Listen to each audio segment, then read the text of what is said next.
राम ने बस में से उतरकर अपनी जेब में हाथ डाला तो अचानक ही चौंक पड़ा, क्योंकि उसकी जेब कट चुकी थी।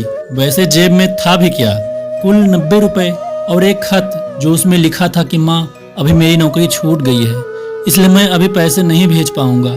और यूं समझो माँ, यह 90 रुपए भी मैं बड़ी मुश्किलों से इकट्ठा करके भेज रहा हूँ। और वह 90 रुपए की चिट्ठी भी मेरी जेब में 3 दिनों से पड़ी हुई थी और मेरा वो चिट्ठी पोस्ट करने का बिल्कुल मन नहीं कर रहा था, क्योंकि माँ को 90 रुपए भेजने में मुझे बड़ा अजीब सा ही लग रहा था। लेकिन अब वो 90 रुपए की चिट्ठी भी जेब में से किसी जेब कतरे ने चोरी कर ली थी। वैसे 90 रुपए कोई बड़ी रकम तो नहीं थी, लेकिन जिस किसी की नौकरी छूट चुकी हो उसके लिए 90 रुपए 900 से कम नहीं होते। तभी कुछ दिन बीत गए। माँ खत मिला तो मेरी आंखें थोड़ी नम हो गई, क्योंकि मुझे लगा माँ ने पैसे भेजने के लिए कहा होगा। लेकिन माँ खत पढ़कर बिल्कुल हैरानी हुई, क्योंकि उसकी उसी चिट्ठी में माँ ने लिखा था कि बेटा तेरे 1000 रुपये का मनी ऑर्डर मुझे मिल चुका है। तो मेरा कितना अच्छा बेटा है रे, अपनी माँ का हमेशा ही ख्याल रखता है। और हाँ बेटा, तेरे भेजे हुए पैसों में से मैंने अपने लिए एक चश्मा भी बनवा लिया है।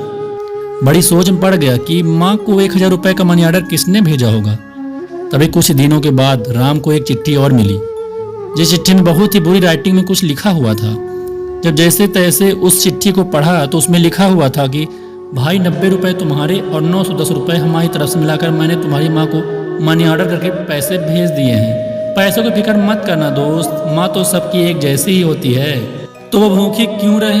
मैं एक जेब कतरा जरूर हूँ, मगर मैं भी तो एक माँ का ही बेटा हूँ, तुम्हारा जेब कतरा।